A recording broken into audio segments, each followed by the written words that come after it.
GBA Consultoría y Capacitación SC presenta una emisión más del programa Los Mejores Fiscalistas de México, producido por la contadora pública Ángeles Mandujano.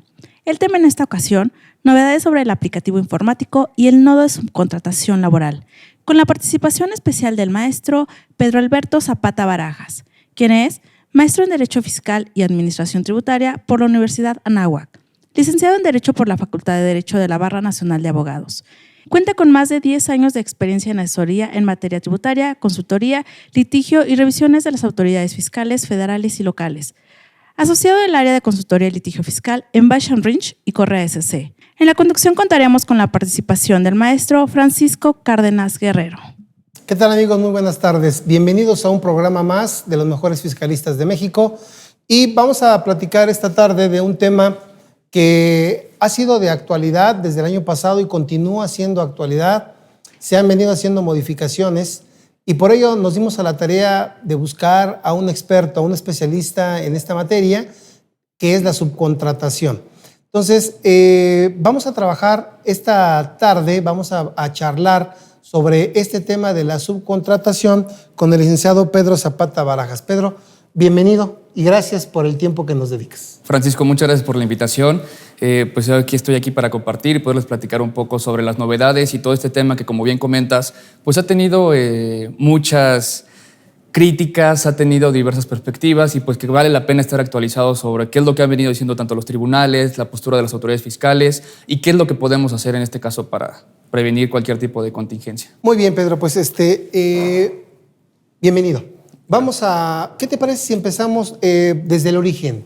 ¿Nos podrías ilustrar un poquito acerca de lo que debemos entender por subcontratación, por favor? Claro que sí.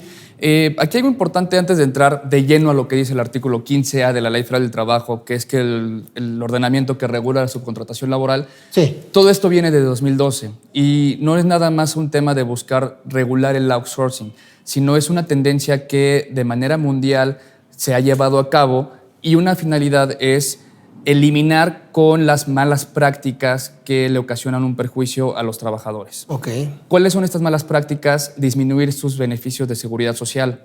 Instituto Mexicano de Seguridad Social, Infonavit, etcétera. Todo esto a través de esquemas que son muy o poco conocidos, en los cuales a través de ficciones jurídicas pues se ve reflejado un perjuicio para los trabajadores. Okay. Bajo esa premisa, el legislador en 2012 optó por incluir en la Ley Federal del Trabajo, intentó regular lo que es el outsourcing o insourcing, que al final del día pues, es una prestación de servicios.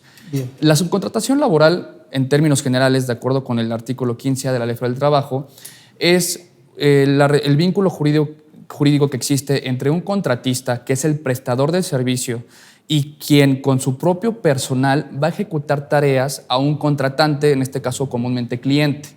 Todo esto bajo la fijación y supervisión de la persona que recibe el servicio. Aquí voy a hacer un paréntesis importante porque el tema de la fijación y la supervisión también es algo que ha tocado bases tanto las autoridades laborales, las autoridades fiscales, los propios tribunales, y nadie ha llegado a definir, ¿sabes qué? Fijar las tareas es esto, supervisar se trata de esto. ¿Por qué? Porque lo podemos ver desde un punto de vista laboral, lo podemos ver desde un punto de vista fiscal o meramente doctrinario. Aquí yo voy a hacer referencia a lo que dijo la Suprema Corte de Justicia de la Nación, Okay. porque habla sobre una doble subordinación y la supervisión desde un punto de vista laboral, y aquí los expertos en materia laboral podrán comentar más sobre el tema. Uh-huh. Cuando viene la supervisión, también existe una subordinación, y yo creo que de ahí fue lo que la Suprema Corte intentó señalar al respecto, exactamente. Uh-huh. ¿Qué habla? Hay una doble subordinación, tanto con el contratista, que es tu patrón directamente, así como con el contratante, que es la persona que va a estar, si bien no supervisando, porque es un servicio que el contratante no ejecuta en realidad. Uh-huh. Él está ahí pues revisando a lo mejor nada más que se estén haciendo las cosas, pero él no va a llegar a decirte cómo lo tienes que hacer. Entonces, esa parte también las autoridades fiscales en algunas auditorías lo ha comentado. Ahora, en el tema de subcontratación laboral, ¿qué requisitos hay o qué requisitos se deben de cumplir? Perdón que te interrumpa, Pedro. Claro. Pero aquí cuando también nos ha quedado la duda en la práctica, uh-huh, cuando habla de quién supervisa las labores y quién fija las tareas, ¿se refiere al contratista o se refiere al trabajador del contratista? O sea, yo le fijo las tareas al contratista, yo contratante, o le fijo las tareas al trabajador del contratista. De una interpretación literal de la norma, se puede entender que es al contratista, porque es el que va a prestar el servicio. En este caso, digo, ¿cómo va a prestar el servicio? A través de sus empleados, pero no es que el contratante día a día o en la ejecución de los servicios que está contratando le vaya a decir al personal del contratista, prestador de servicios, qué es lo que tienen que hacer. Yo soy en este ejemplo contratante, tú eres el contratista, yo te voy a decir a ti qué es lo que necesito y tú a su vez se lo vas a decir a tus empleados. Pero no es como que yo le diga directamente a tus empleados qué es lo que tienen que hacer. Ok, entonces debiera interpretarse como que le está haciendo alusión al contratista. El contratante le fija las tareas al contratista y supervisa al contratista. Exactamente. Okay, vamos a ir de la mano entonces y ahorita seguimos, por favor. Sí, adelante. En este tema de la fijación, pues ¿cómo se da? Pues a través del contrato de prestación de servicios, que lo pactan contratante y contratista. Bien. Y la supervisión, que hablábamos también que se da una pequeña subordinación, la Corte, para cerrar ese tema, dijo que existe una doble subordinación, como te mencionaba, directamente al patrón y al contratante. ¿Por qué? Porque el tema de subcontratación laboral, si bien no está definido de un análisis a la exposición de motivos y de todo lo que dijo la Suprema Corte al momento de declarar constitucional este régimen, se da a entender que la subcontratación se da cuando el personal del contratista está en las oficinas o en algún lugar fijado por ambas partes.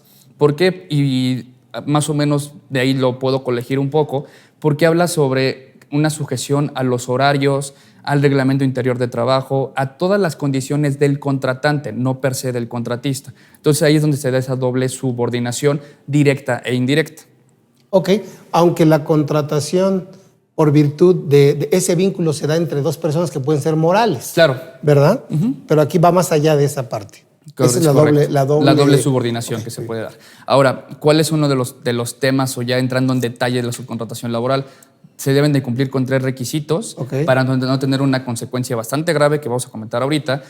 ¿Cuáles son? 1, los servicios que estoy contratando yo, contratista, cliente, vamos a llamarlo de una forma, no pueden abarcar la totalidad de las actividades que se desarrollan en mi centro de trabajo, mi oficina, mi sucursal o cualquiera de mis establecimientos. Por el orden que establece la ley, debe ser de un carácter especializado, que eso no está definido ni en la Ley Federal del Trabajo, ni los ordenamientos fiscales ahorita que ya se acoplaron un poco a este tema, las propias autoridades laborales, incluso hasta la Prodecon que se ha pronunciado al respecto. Nadie ha definido qué se entiende por especializado. Y el último, tercer requisito, es que las tareas que ejecutan los empleados del contratista, del prestador de servicio, no pueden ser similares en el caso de que yo tenga empleados y estén realizando algunas actividades. Entonces ahí encontramos con diversos candados que debemos de verificar que se estén cumpliendo, porque en caso de que cualquiera de estos 3, no tienen que ser los 3, con que uno no se cumpla, la consecuencia es que yo, contratante, el cliente, voy a ser considerado patrón de los empleados del contratista. Y ahí sí tienes ya la doble subordinación de la que hablabas, ¿no? Exactamente. Y con todas las implicaciones, ¿no? Que veremos yo creo. Sí, también con todas las implicaciones. Algo aquí que dice la Ley Federal del Trabajo es algo importante que creo que sí se debe de observar, va a ser considerado patrón para todos los efectos de esta ley, así lo cita, o sea, la Ley Federal del Trabajo y de Seguridad Social. Y lo entiendo perfectamente porque, como te platicaba en un inicio, si la finalidad es proteger al empleado de este tipo de esquemas que en algunos casos que únicamente a través de perjudicarlos a ellos se benefician, pues estoy de acuerdo en que sea considerado de esa forma para efectos laborales y para efectos de seguridad social. Sin embargo, como me imagino que ya lo han platicado en algunas ocasiones, las autoridades fiscales se empezaron a tomar un poquito de este tema. Todo esto principalmente también en las devoluciones de saldos a favor de IVA, en auditorías donde también ya empezaron a ver que todo esto de subcontratación laboral y el outsourcing pues tenía algunas implicaciones que, bien o no en el ámbito fiscal, se deben de cumplir con ciertos requisitos de acuerdo con tu situación actual. Voy a explicar un poco. ¿Qué es lo que decían las autoridades o qué fue lo que se dijo en su momento por parte de las autoridades fiscales en 2014? Así es. En 2014, derivado de una devolución de saldo a favor que solicitó un contribuyente, pues empezaron a revisar que la procedencia, el antecedente, que se hubiera causado el IVA, etc. y se dan cuenta que todo el saldo a favor que estaba solicitando el contribuyente en devolución, había un proveedor que prestaba servicios al contribuyente que lo estaba solicitando, pues no había ningún problema. Empezaron a analizar el vínculo jurídico que existía, los actos que se estaban materializando en la prestación del servicio, y se dieron cuenta que no cumplían con estos 3 requisitos que te acabo de platicar del artículo 15 de la Ley Federal del Trabajo. Dicen, ok, entonces estamos en una subcontratación laboral que no está cumpliendo con los 3 requisitos, y como la Ley Federal del Trabajo dice que el contratante será considerado patrón, entonces vamos a ver qué nos dice la ley del IVA y vamos a ver qué nos dice renta en estos casos. ¿Qué sucede? La ley del impuesto al valor agregado señala que no se va a causar el impuesto en tratándose de una relación subordinada, como si fuera patrón-empleado. Entonces, tomando la lógica o la premisa de que el contratante es considerado patrón, todo el IVA que el prestador del servicio le trasladó a este contribuyente que solicitó la devolución, pues dijeron no, o sea, eso está exento de acuerdo con la ley del impuesto al valor agregado. Y en otro caso que también llegó a tribunales, y ahorita platicamos un poco sobre los precedentes de lo que ha dicho tribunales, tanto fiscal como Poder Judicial y otros relacionados, dicen, para efectos de la deducción, uno de los requisitos entre varios que existen para que puedas llevar con una deducción es que tengas tu comprobante fiscal digital. Nada más que en este caso, yo, contratante, que tengo un CFDI que me expidió mi proveedor de servicios, es un CFDI por servicios, bajo la descripción de servicios de administración, limpieza, seguridad, cualquiera. Pero como ya caracterizaron el vínculo jurídico de esa relación que estuvo por medio de un contrato de prestación de servicios a una relación laboral patrón-empleado, entonces yo, para poder hacer la deducción, no debo de tener un CFDI por esa prestación del servicio. Debo de tener un CFDI de sueldos y salarios que yo le debí haber expedido al trabajador del que me prestó el servicio. Entonces, de ahí también empezaron a rechazar las deducciones. Okay. Como puedes ver, pues, todo este tema de una muy brillante manera de hacer un análisis de lo que dice la Ley Federal del Trabajo contra las leyes fiscales, pues se puede llegar a este tema. No. Muy, muy interesante. Pero a ver, a mí me gustaría que retomáramos la primera parte cuando se incumple. Okay. Entonces, la Ley Federal del Trabajo considera al contratante patrón. ¿Cuál sería ese alcance? O sea, porque, ¿qué pasa si el contratista, que es el que inscribe a los trabajadores al Seguro Social, el que les paga su nómina, cumple con todas las obligaciones laborales inherentes? Todas. ¿Qué efecto tiene considerar patrón al otro? Se le considera patrón, pero en caso de que el otro incumpla o hasta dónde llega el alcance de llamarle patrón.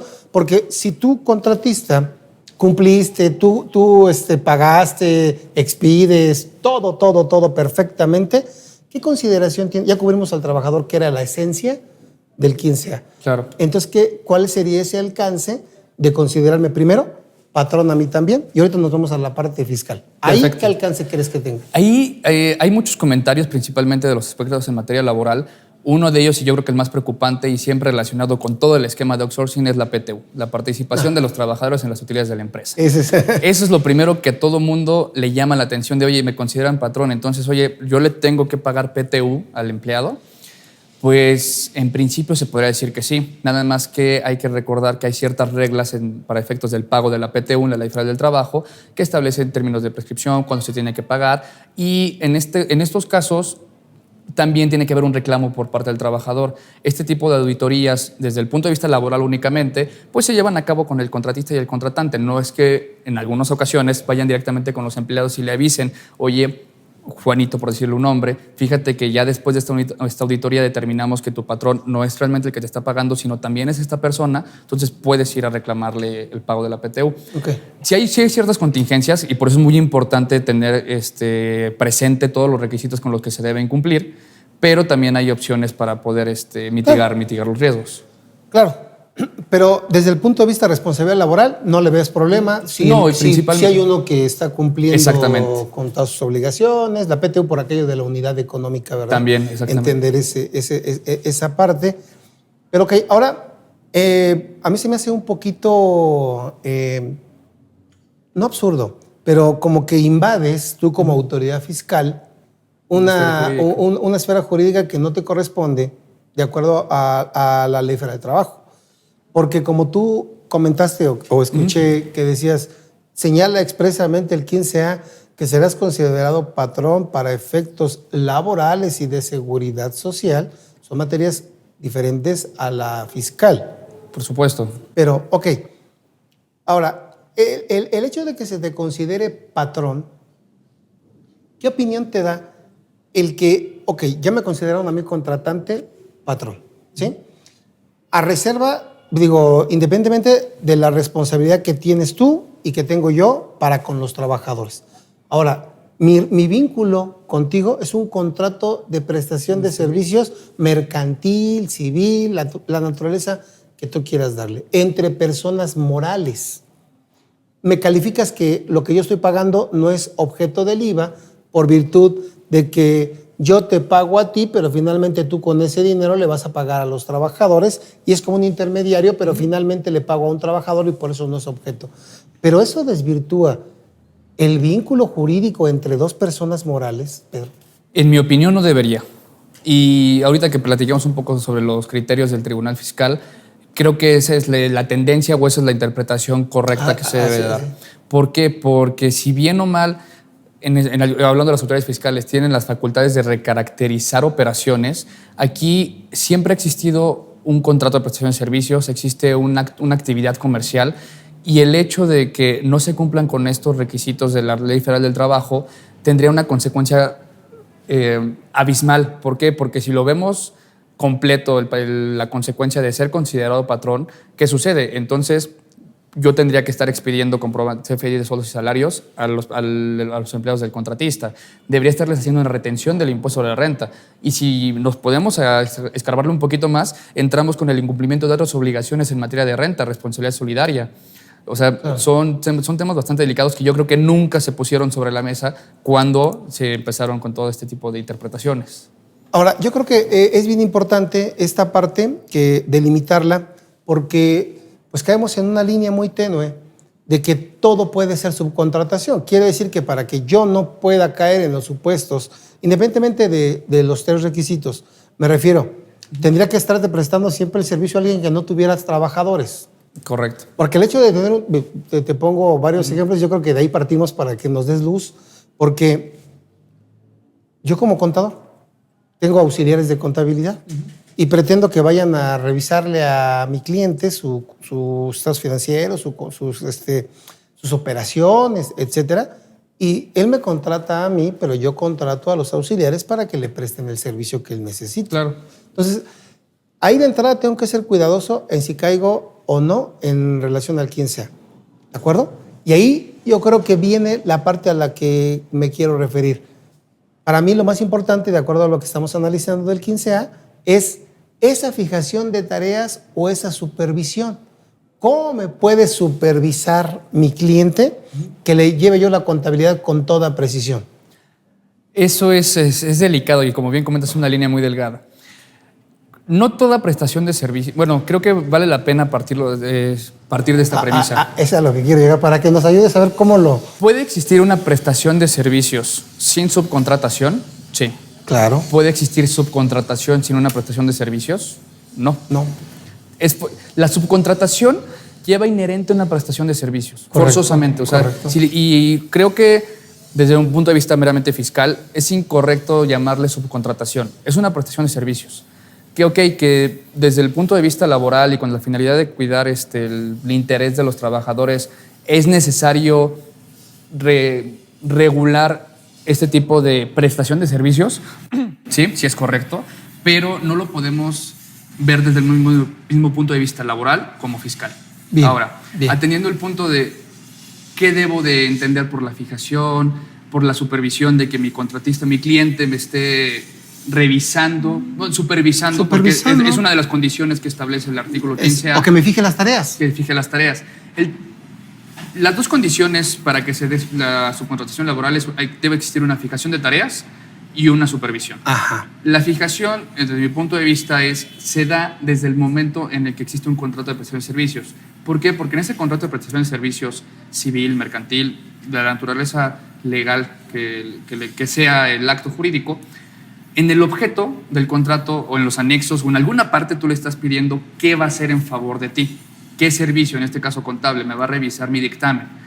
Ahí estás fijando las tareas. No tiene que ser de manera directa en la persona que recibe el servicio y día con día decirle, oye, necesito que me revise estas deducciones, necesito que me revise esta parte, revísame mis facturas que cumplan con los requisitos de la ley.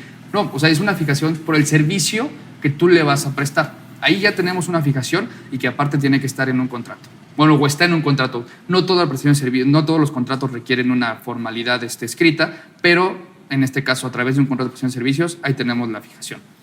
La supervisión, como te comentaba hace unos momentos. La supervisión se da y se vuelve un poco subjetiva porque hay gente o hay opiniones en las que no hay forma de demostrar una supervisión tal cual o que sí hay forma. Es un poco ambiguo y yo creo que en este caso vale la pena ser un poco más conservadores en el cuestión de prevención. O sea, ¿qué es mejor para mí, prevenir o tratar de brincármelo o ignorarlo para más adelante a lo mejor tener alguna pequeña discrepancia con las autoridades, ya sean laborales o fiscales? Ok. Desde el momento en que el personal del contratista está en las oficinas o en el lugar de trabajo que hayan fijado ambas partes para que se ejecuten los servicios, ya hay una supervisión de acuerdo con los antecedentes laborales. No es una supervisión de que yo llegue y le diga al empleado, oye, tienes que hacer esto aquí, tienes que hacer lo otro ya. Esto no lo estás haciendo bien porque se debe hacer así.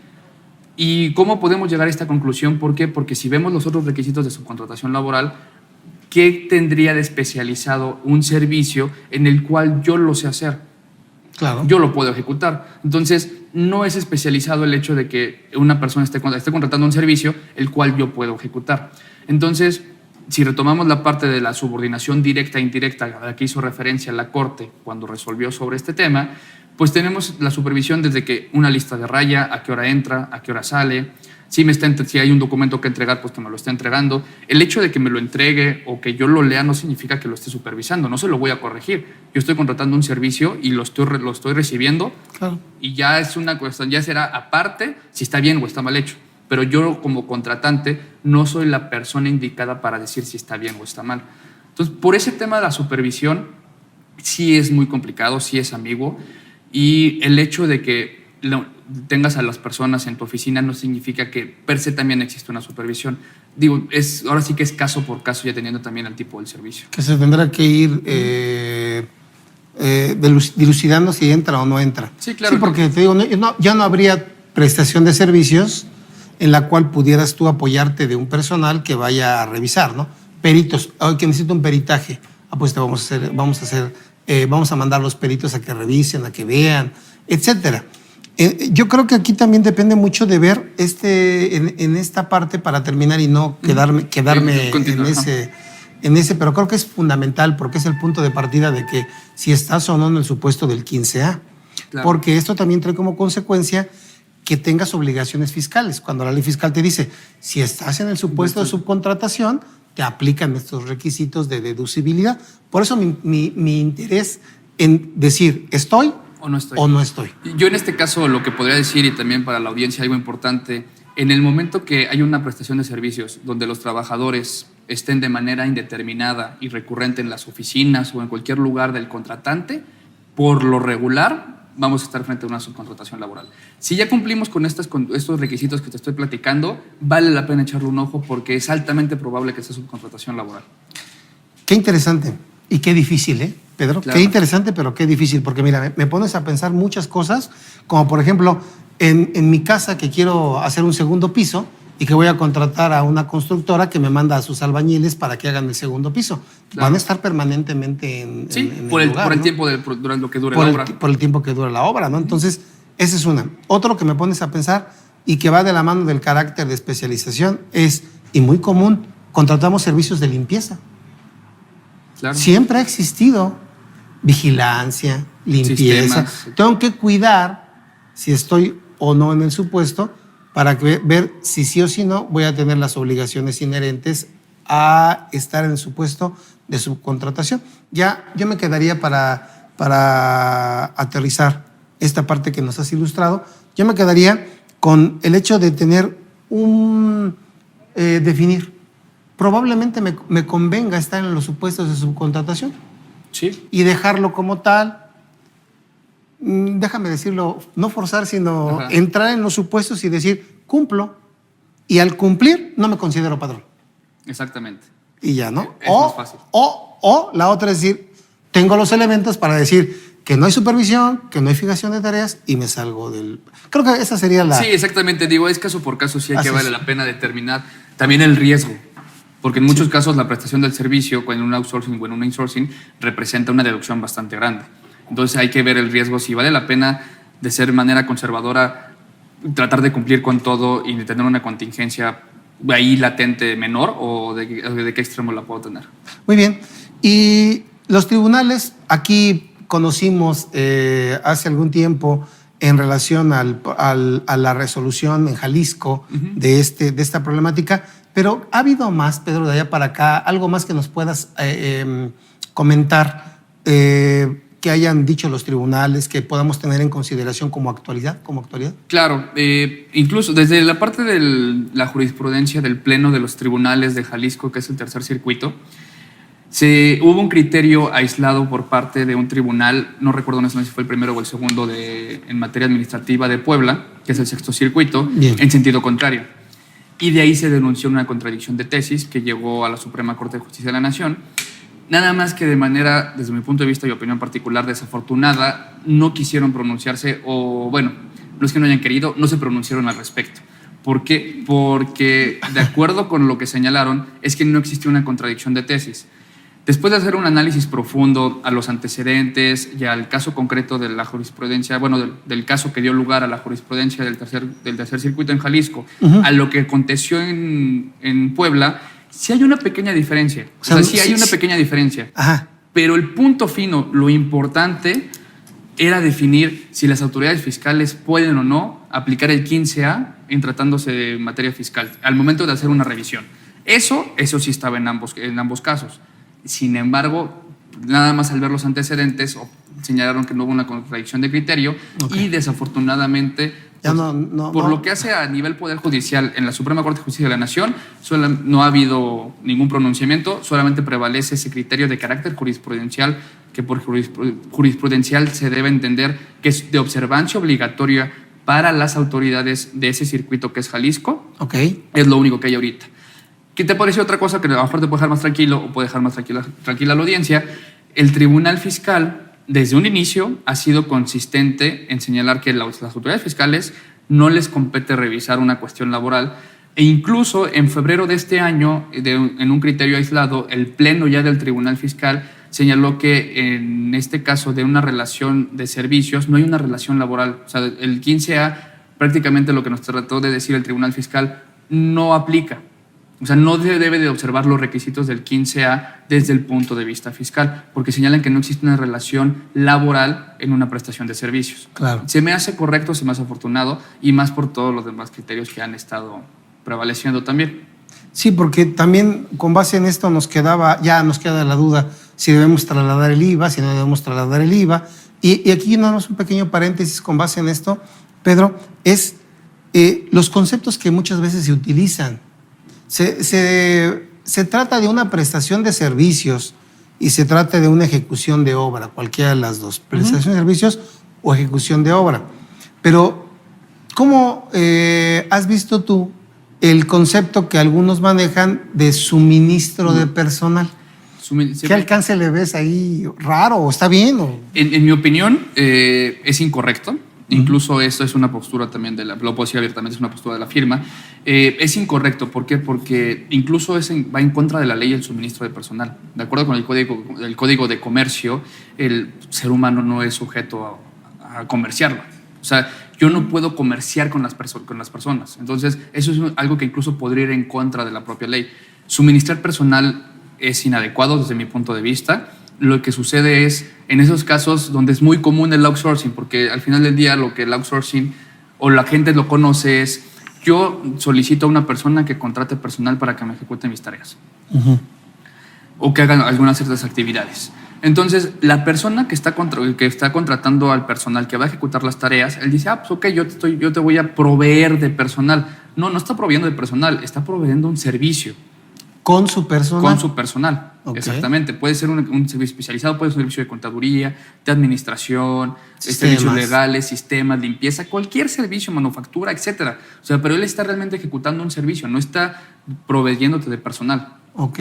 Entonces, porque muchas veces encontramos en la práctica ese concepto en las outsourcing. Es muy común. Entonces, para ir delimitando, ¿no? Sí. Ya estamos entonces en los supuestos en los cuales caemos en el 15A o estamos fuera del 15A, pero nos platicaste someramente ahorita cómo estaba viéndolo la autoridad, pero ¿qué más ha hecho la autoridad en relación a este tema? A este tema, ok. Aparte, antes de entrar a lo que ha hecho la autoridad, vale la pena saber cuál es su postura.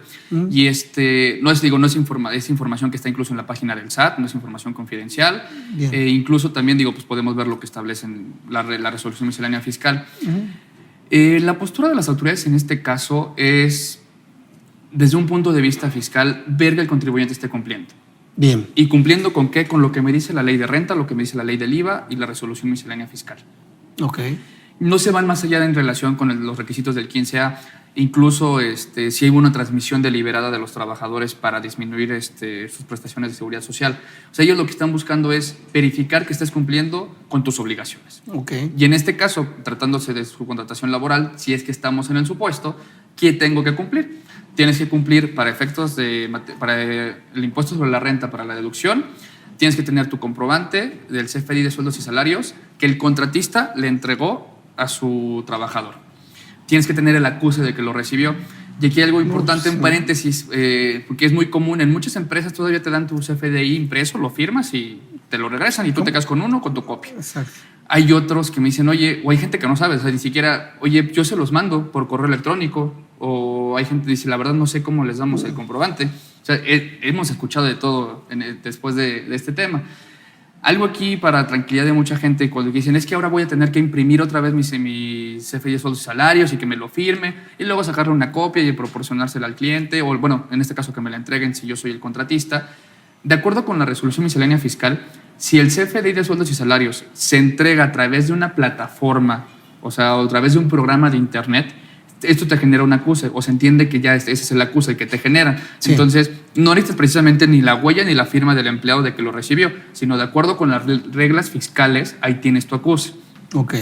Otra cosa, para renta, también tienes que tener la declaración del pago del impuesto al Instituto Mexicano del Seguro Social, que también es complicado. ¿Por qué? Porque cuando se hizo la reforma en 2017 a renta, hablan sobre los trabajadores que están ejecutando los servicios.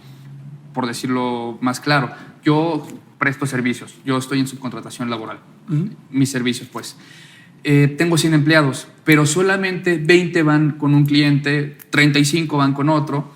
Entonces yo tengo que proporcionarle esa información a cada uno de los contratistas.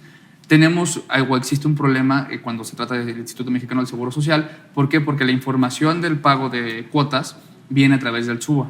Y el SUA no lo puedo individualizar o no lo puedo segmentar por mis trabajadores. O sea, claro, yo tengo 100, tengo el SUA por 100. Digo, y en este caso la finalidad de cumplir, pues bueno, entrégame tu declaración completa y ya con eso se entenderá. Y para efectos del impuesto al valor agregado, ¿qué debemos tener? Debemos tener el pago y el acuse del impuesto al valor agregado, del IVA que le fue trasladado al cliente y que recibí vía pago, y una declaración informativa que debe de proporcionar o debe realizar más bien el contratista al SAT. Con todo este tema de IVA, el contratista o prestador de servicio tiene que entregar todo el IVA que trasladó a sus clientes que se están en el caso de subcontratación laboral. Okay. Para poder realizar el acreditamiento mes con mes. Aquí algo importante y va relacionado con la postura de las autoridades fiscales. ¿Por qué? Porque si bien para renta no nos podemos preocupar mucho porque yo voy a realizar mi deducción hasta el final del ejercicio, cuando tenga que presentar mi declaración, o sea, marzo del año siguiente del ejercicio que está corriendo, ahí es cuando debo tener toda mi documentación. Desafortunadamente en IVA lo que señala la ley es que si yo no tengo la información que el contratista está obligado a proporcionarme, yo tengo que presentar una declaración complementaria y disminuir ese IVA. Entonces, ¿qué sucede? O sea, sí la tengo que tener al mes o la puedo tener, porque digo, al final el IVA es mensual. Entonces, las autoridades nos comentaron que ese requisito, si bien está en la ley, no es que te estén dando permiso de no cumplirlo. Lo que está sucediendo es tenlo o trata de cumplirlo lo antes posible porque eso se va a dar cuenta la autoridad auditoría en una revisión. O sea, si tú no lo tienes al mes que hiciste el acreditamiento, el siguiente mes, 2 meses, 3 meses, trata de conseguirlo. ¿Por qué? Porque en una facultades de comprobación ahí va a salir que no lo tenías. Pero si lo tienes, te lo entregaron después, bueno, ok. Lo importante, y es hasta un poco flexible la postura, creo, en este momento de las autoridades, es que tengas la documentación, que se vea la finalidad de cumplir. Y algo muy importante, no están fiscalizando a las empresas que tienen un insourcing o un outsourcing por cuestión de protección laboral, por muchas cuestiones, no están fiscalizando o no son su objetivo. Exactamente, no son su objetivo. Son las empresas que están haciendo outsourcing para perjudicar a los trabajadores e incluso también obtener algunos beneficios fiscales. Entonces, si eres una empresa cumplida, que tienes a tu trabajador dado de alta en el Instituto Mexicano del Seguro Social con el salario que le corresponde, no 2 salarios mínimos, o sea, le pagas lo que debes de pagarle tanto al trabajador como a las autoridades, realmente no tienes mucho de qué preocuparte. Ok, entonces, para IVA, el plazo que me marca la ley pues, es un mes después de la fecha que corresponde a mi declaración, pero a los contribuyentes se nos hacía un poquito complicado conseguir toda esa información. Y hablando de la última declaración informativa, muchos pensaban en un principio que era la DIOT, pero no, eso es totalmente independiente a la DIOT, pero hasta donde conocemos, esa declaración todavía no la da a conocer, esa informativa todavía no la da a conocer la autoridad, pero sí todo lo demás que nos ilustraste. Claro. La pregunta es, ok, tengo que entregar todas esas copias, ¿cómo compruebo que le entregué la información en un momento determinado para el cumplimiento? Es decir, la de enero se la entregué en febrero, la de febrero en marzo, a lo mejor me firmas un acuse. Pero el acuse me lo firmas hoy, diciendo que me la entregaste en febrero, claro, en marzo. O sea, ¿cómo hay eso que le llama la autoridad fecha cierta? Fecha cierta. Pero que sé que es otro tema, ¿verdad? Sí. Y que también discutiríamos aquí.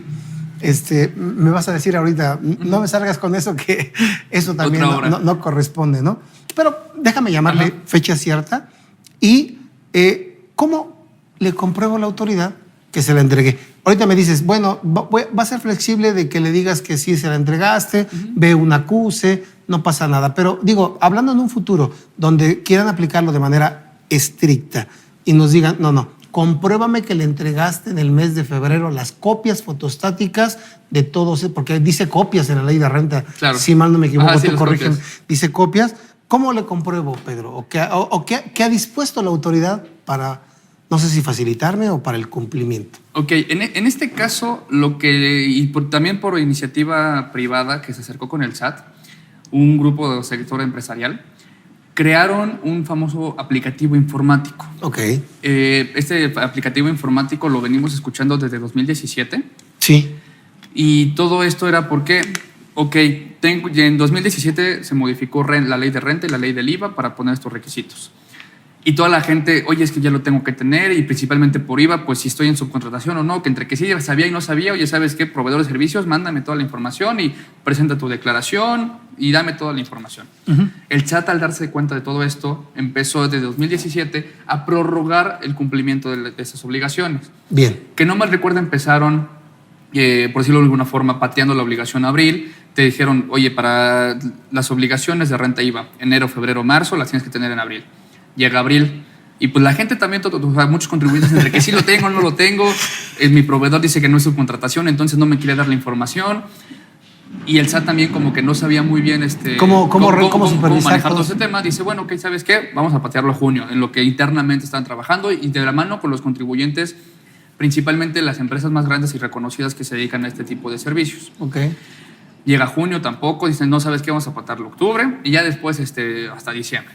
Y todo esto hacía una referencia a que se iban a entender cumplir las obligaciones de los comprobantes y toda esta documentación siempre que utilizaras el aplicativo informático. Okay. Este es un aplicativo informático, es un programa que diseñó el SAT para que en lugar de que mi contratista me dé la información y yo la tenga ahí en mi cajita o en un CD guardado en mi computadora, yo pueda cumplir vía internet con estas obligaciones. Okay. ¿Cuál es el tema? Bueno, antes de entrar de lleno al aplicativo informático, también hay un tema de ok, me sirve, está vigente desde mayo de 2018, apenas desde a partir del 1 de mayo. Ya es. Aunque se dio a conocer desde antes, ¿verdad? Se dio a conocer desde antes. Ya estaba en la página del SAT, Sí. Uno podía entrar como a hacer pruebas piloto. Bien. Y desde febrero, que no mal recuerde, ya estaba el anteproyecto de modificaciones a la resolución miscelánea, donde ya venían los requisitos que se debían de cumplir. Ok. Entonces, uno más o menos, ya para cuando estuviera, o que más bien que ya se publicó en el diario oficial, pues ya sabía más o menos cómo iba a estar la movida. Bien. ¿Qué sucede? Antes de que estuviera el anteproyecto y que incluso uno pudiera tener acceso al aplicativo informático en la página del SAT, en la Ley de Ingresos de la Federación de 2018, en un artículo transitorio, ahí medio, como a la mitad, medio escondido, te hablan también sobre el tema de subcontratación laboral. Te dicen que se entenderá que cumpliste en 2017 con tus obligaciones de renta y de IVA si en 2018 utilizas el aplicativo informático. Que cumpliste 2017. Sí, entonces, ya no fue que me liberaran de 2017. No, o sea, lo fueron pateando y ahí en ese transitorio te dicen en 2017 se entenderá que cumpliste siempre que utilices mi aplicativo informático. Ok. Viene la resolución miscelánea fiscal y la resolución miscelánea fiscal pues nada más te regula el ejercicio de 2018 y en un principio sí te hace también referencia al transitorio de la Ley de Ingresos de la Federación. Entonces estaban entre que es optativo, no es optativo, porque aparte de todo, si es una facilidad que creó el SAT, pues te diera a entender que lo ideal es utilizar el aplicativo informático en lugar de estar observando lo que te dicen las leyes. Sí. Ya después de hacer todo un análisis cronológico de lo que se señalaron en las reglas, de cómo se vino pateando esta obligación, lo que dijo incluso el transitorio de la Ley de Ingresos de la Federación, para mucha tranquilidad de los contribuyentes en algunos casos, este aplicativo informático es optativo, no es de observancia obligatoria, nada más que ahí tiene algo relacionado que vamos a platicar un poquito más adelante sobre el CFDI y la versión que tienes que utilizar y todo eso. Correcto. ¿Qué sucede con el aplicativo informático?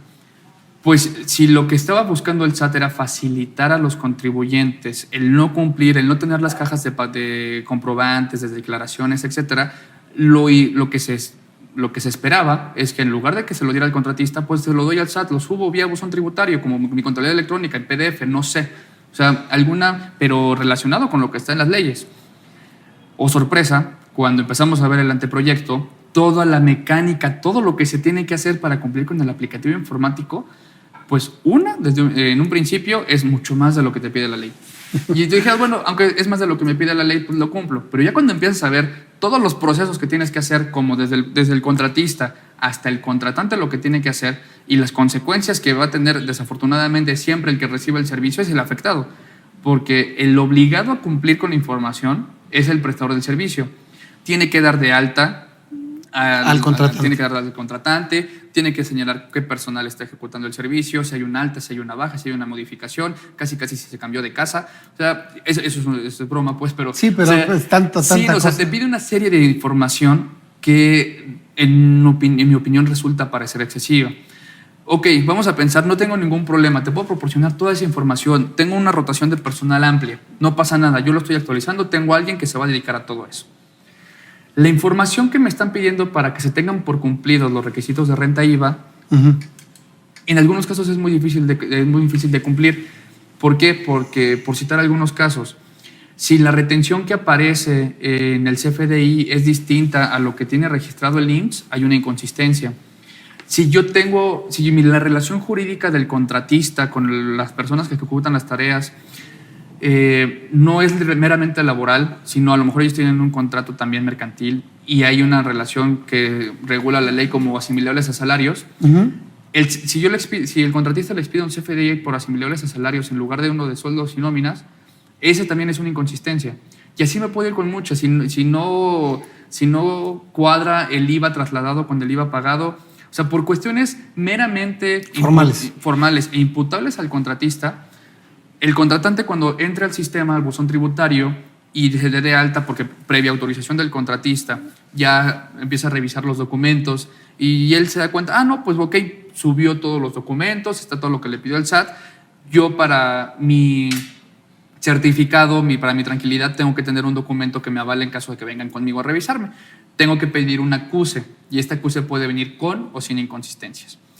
Entonces, si por alguna razón el contratista no cumplió en los términos que estaba esperando el SAT, el acuse que me van a dar va a venir sin inconsistencias.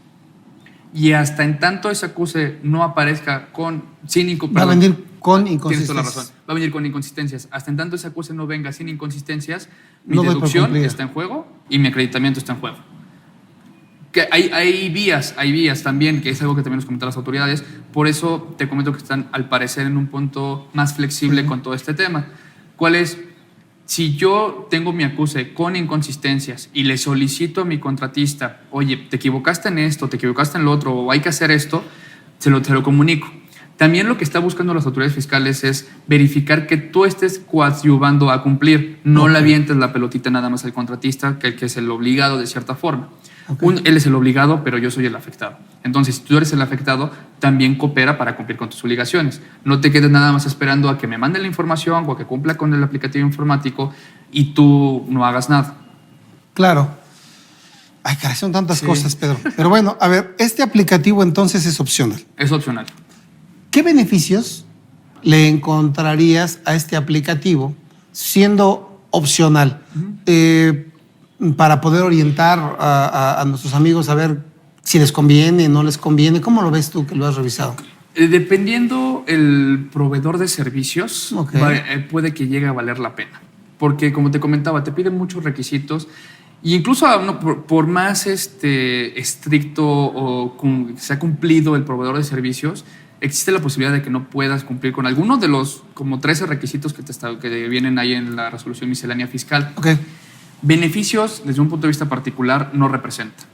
Al contrario, te complica todo el trámite administrativo, estar consiguiendo la información, revisando que cuadre, que si no cuadra, ahora qué tengo que cumplir, que si se dio de alto, que si se dio de baja el trabajador. Todo ese tipo de cosas adicionales, en mi opinión, no representan ningún beneficio.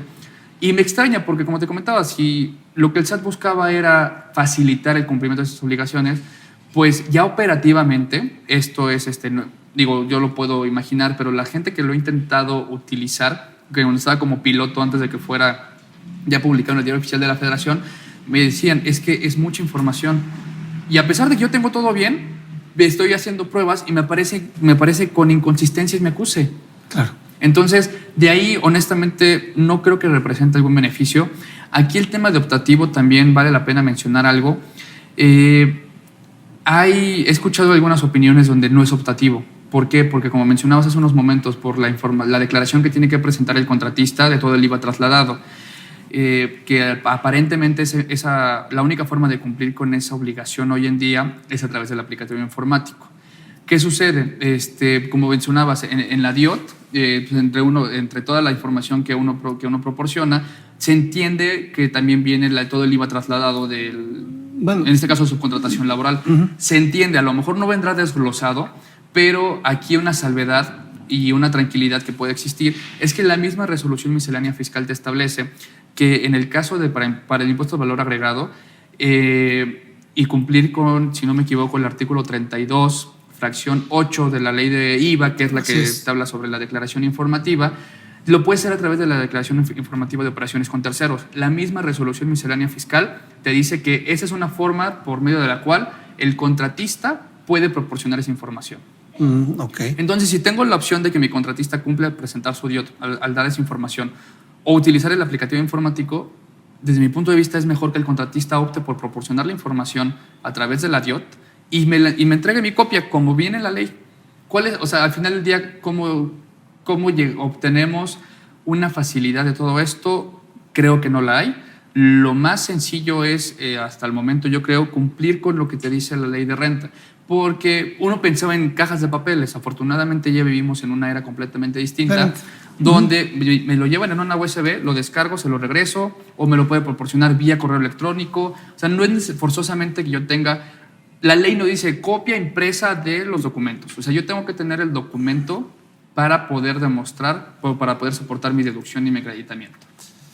Muy bien, pero aquí me quedaría todavía una duda, Pedro, porque aunque quisiéramos decir que se cumple cuando el contratista presenta su DIOT, el contratista cuando presenta, de esta informativa a la que te estás refiriendo, cuando el contratista presenta su DIOT, nos encontramos con el problema que él en su DIOT a los que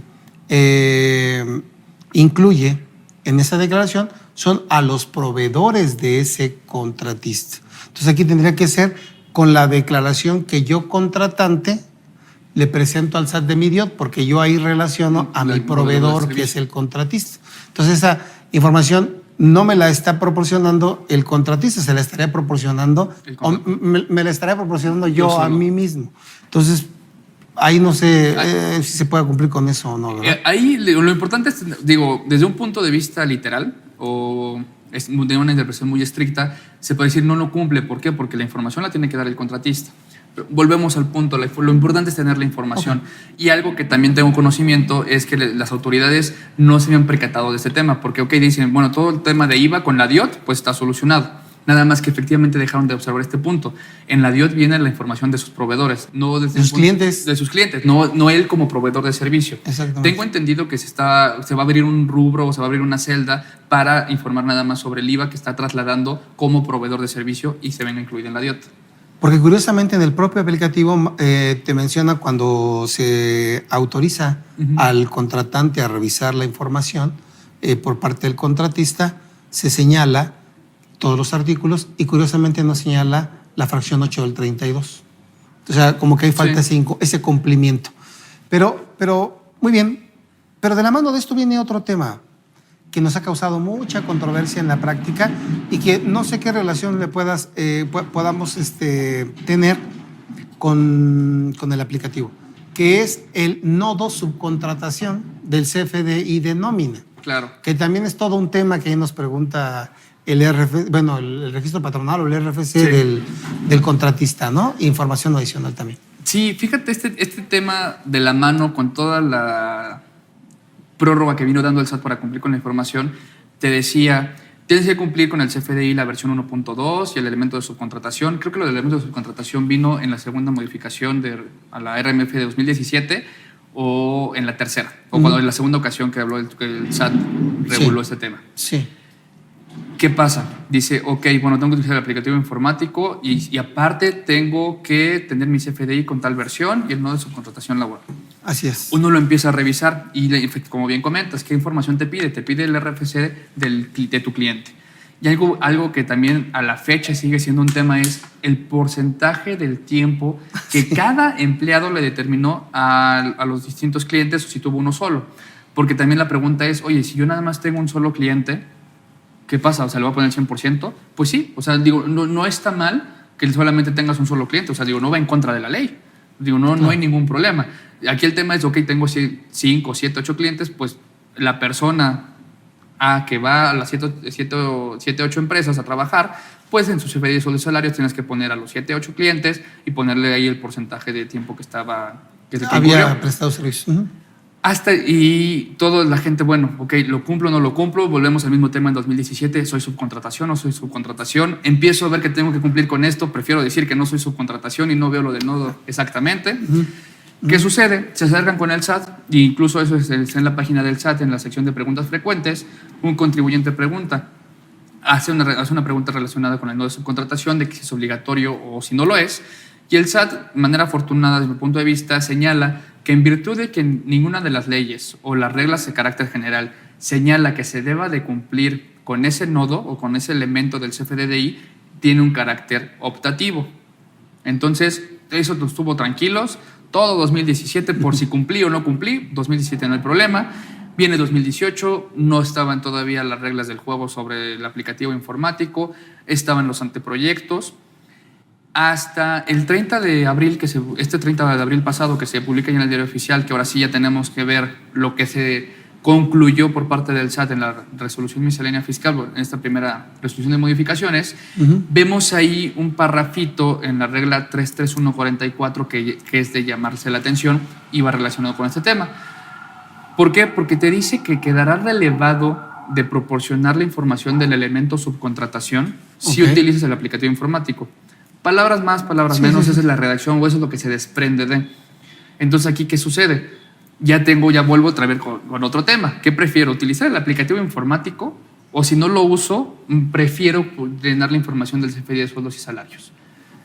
Ahí es algo ya realmente operativo, que es mejor. Desde mi punto de vista, sigue siendo mejor no utilizar el aplicativo informático y dedicarte y simplemente proporcionar la información en el CFDI de sueldos y salarios.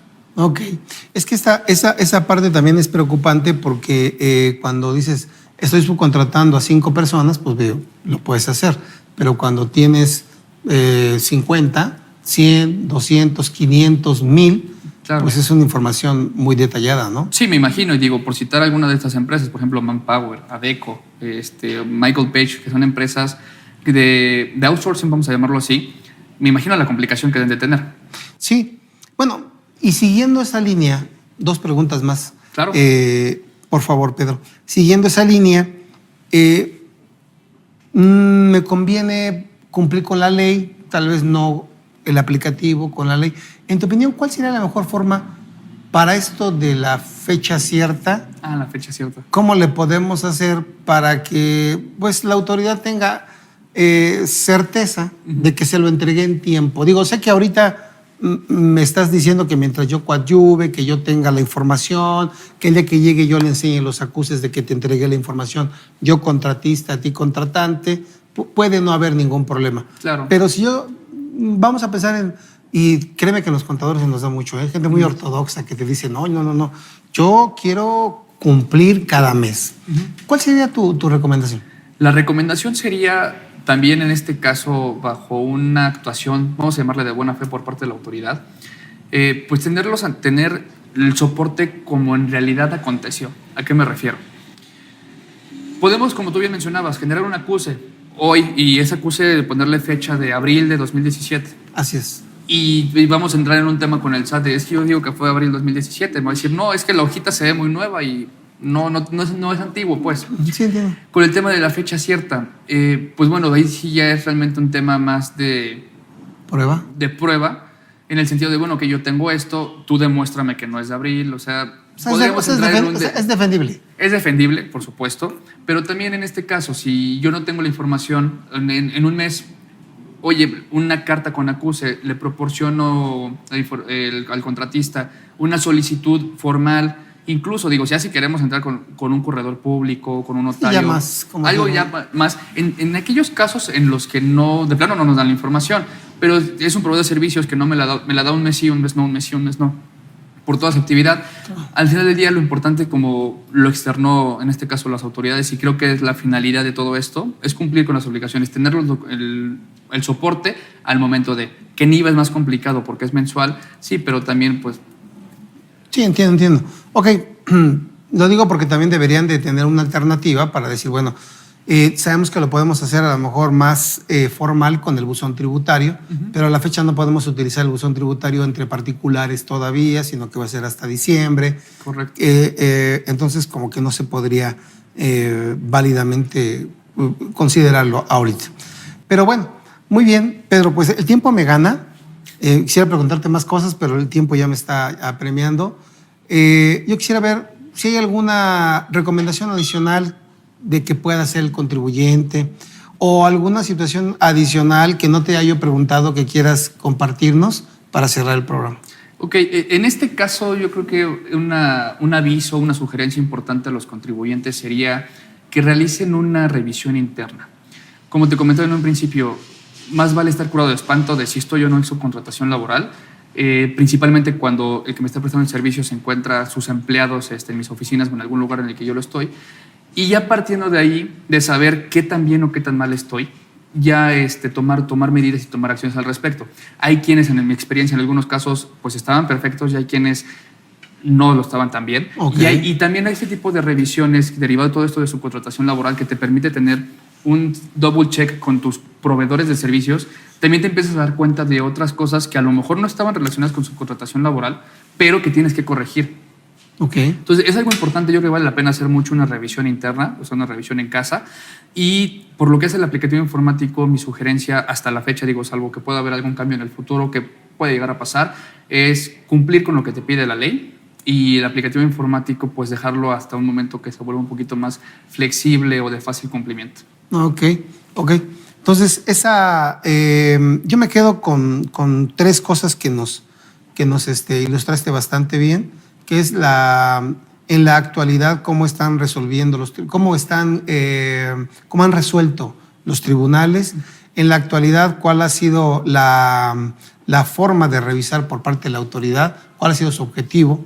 Y me quedo con la parte que dices de coadyuvar y cumplir. Quieren ver que cumplas. Creo que las empresas que están pagando correctamente sus aportaciones de seguridad social, sus retenciones de ISR, aunque la forma no les favorezca en todos los casos, tendrán posibilidades de tener éxito en alguna probable revisión. Exactamente. Y la tercera, pues que el aplicativo viene haciendo por hoy una opción y que tendremos que evaluarla caso por caso. Exactamente. No sé si estés de acuerdo, Pedro. Sí, completamente. Muy bien, pues no me resta, Pedro, más que agradecerte tu atención, que nos hayas atendido el día de hoy, que nos hayas compartido tu tiempo, tu espacio y sobre todo tus conocimientos. No, al contrario, Muchas gracias por la invitación y espero estar aquí pronto de nuevo. Cuando quieras, esta es tu casa. Muchas gracias. Amigos, pues hasta la próxima con un programa más de los mejores fiscalistas de México. Buenas tardes.